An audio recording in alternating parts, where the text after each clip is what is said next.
A black man finds a diamond. He discreetly hides it in his mouth before anyone can see it, but soon the supervisor becomes suspicious.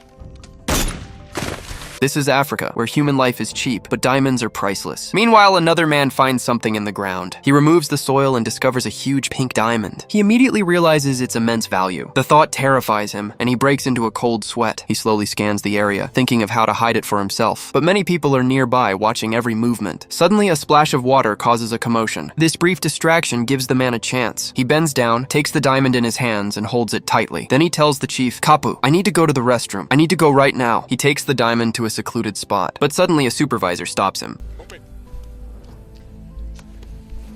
Solomon is about to hide the diamond when someone points a gun at him from behind. He is forced to give it to another man. At that moment, Solomon feels completely disheartened. Suddenly, several government soldiers arrive and attack the rebels. A bomb explodes, knocking both Solomon and the other man to the ground. Solomon is not seriously injured, so he immediately runs away. While fleeing, he quickly buries the pink diamond in an empty space. After hiding it, government forces capture him and put him in jail. In jail, Solomon sees that the supervisor is also alive. He immediately recognizes him. The supervisor loudly announces to everyone in the prison that Solomon has a huge pink diamond. He even declares that whoever finds it will receive a reward of $100,000. Hearing this, Solomon angrily shouts, "You're crazy! I don't have any diamonds! Do you see? You people are devils who kill without blinking an eye. You took my family, destroyed my home, and now you're falsely accusing me of hiding a diamond." Solomon's words convince most people. But a man named Lee, imprisoned in the same jail, does not believe him at all. Sometime later, little Lee is released on bail. He is convinced that Solomon has a huge diamond hidden. He asks his friends to pay his bail and cover his board and lodging. At that moment, Solomon's thoughts are not on the diamond. He only wants to find his family. He goes to a refugee camp. There is a long list of missing people. He searches for his wife and daughter on the list for a long time, but he cannot find them. Suddenly, rebels attack the area and start killing people. Solomon is utterly devastated and disheartened. Just then, little Lee arrives. But Solomon is not fooled. He knows they are after him because of the diamond, so he trusts no one. Meanwhile, the rebels were about to enter the camp. In a moment of fear, little Lee tells Solomon, "Now is not the time to think. I'll help you find your family." Solomon is forced to agree. He grew up in a warrior family and has extensive combat experience. Therefore, despite the crossfire, he manages to escape quickly. The two men continue across the desert. After some time, they are captured by government soldiers. Little Lee asks the soldiers for help to return to Solomon's village, but they refuse. Suddenly, they meet a female journalist, whom little Lee already knows. To gain her help, little Lee tells her the story of the blood diamond. He says he wants to expose the truth to the world. In this way, he wins the journalist's trust. She then takes Solomon and little Lee on a media plane to a place called Kimia. When they arrive, they are astonished by the vast expanses of ravines and grasslands. It is a huge refugee camp, housing over 10,000 people. Surprisingly, it is only the second largest refugee camp in Africa. It is there that Solomon finally reunites with his wife and daughter. Reuniting with his family after so long is a deeply emotional and joyous moment. But shortly after, Solomon discovers that his son is not Vahan. His wife tells him that his son was captured by the rebels. Solomon is devastated, knowing that the rebels brainwash children. They train them to become fearless fighters, only to die on the battlefield. So Solomon decides to go to the minefield to rescue his son. This also helps little Lee, who wants to find the diamond Solomon had hidden. The two set out toward the war zone, disguised as journalists, but they do not get very far. Suddenly, rebels attack them. The driver of the car is killed on the spot. Bullets rain down all around, killing several journalists on the bus. He removes the driver from the seat and takes control of the car himself. He quickly turns the car around and escapes, dodging enemy bullets. However, the rebels continue their pursuit. Ultimately, they narrowly escape. The next day, little Lee takes Solomon and the journalist to the military camp where he used to trade diamonds. Shyamsha asks Lee to lead him to the diamond, but Lee knows that if Shyamsha gets hold of the diamond, he could lose his money or even be killed. So Lee decides to work secretly with Solomon. He then says goodbye to the female journalist. After a brief farewell, they part ways. Lee and Solomon return to the area where the mine is located. They spend the entire day and night hiding in the jungle. Finally, they reach the spot, but are astonished by the sight. Several young children stand with guns, brainwashed by the rebels. The rebel leader is also present. Now, getting inside and retrieving the diamond seems nearly impossible. But after a while, Lee comes up with a plan. He called Shyam Shah on his wireless phone and told him to bomb the camp. Solomon was not ready for this. He was convinced his son was in the camp and could be injured by the bomb, but Lee did not care. He only cared about the pink diamond. As evening fell, Solomon disguised himself as a slave laborer and entered the camp alone. There, he spotted his son. Solomon tried to take him with him, but his son had been brainwashed by the rebels and was completely changed. Instead, he alerted the rebels, and Solomon Solomon was captured. The rebels, furious, threatened Solomon's son's life the next day, demanding the diamond's location. Meanwhile, Lee, hiding nearby, was terrified that the secret of the diamond would be revealed. Suddenly, the rich man's plane arrived and bombs began falling. The entire area erupted in chaos. Seizing this opportunity, Solomon pounced on the rebel leader, pushed him into the water, and killed him with an iron hammer. Meanwhile, Lee, armed, joined the fight. The rebels were quickly subdued. Shamshao then confronted Lee and demanded, "Give me the diamond or you'll all be killed right here." But Solomon refused to relent. Ultimately, to save his own life, Lee rescued Solomon's son and forced Solomon to retrieve the diamond. Solomon, now helpless, complied. As he dug for the diamond, everyone gathered to witness the priceless treasure. Seizing this opportunity, Solomon and Lee suddenly counterattacked, leading to a fierce gunfight. Little Lee ultimately killed Buresh Shamshao, but at the same time, Lee realized he had been shot. Yet he did not care, because at that moment the diamond was all that mattered to him. What he did not expect was that as soon as Solomon retrieved the diamond, his son suddenly aimed at Lee. Solomon immediately stopped him. He consoled his son and ultimately changed his heart with love. Meanwhile, the rest of Shamshao's men began pursuing them again. So the three ran toward the forest. As they fled, Lee begged Solomon to give him the diamond because it was more precious to him than his own life. But before they could get far, Lee could no longer walk and fell to the ground. Solomon picked him up on his back and kept running. But the pain was too intense, and Lee could no longer bear it. So Solomon put him down, realizing Lee would not survive much longer. Then Lee took out the diamond he had been coveting from his pocket and gave it to Solomon. After Solomon left, Lee called the female journalist and told her everything about Solomon. Lee then died on the same hero's land in Africa. Some time later, Solomon arrived in London and met the female journalist. With her help, he contacted a major diamond company. During the conversation, Solomon insisted that his family be brought to him first. Only then would he discuss the diamonds. Shortly after, with the help of the diamond company, his wife and children were found and sent to Solomon. The female journalist had also recorded the entire transaction and the truth. She later published it online, revealing to the world the hidden truth behind the hero. This film is based on a story inspired by true events. So friends, this is where the video ends.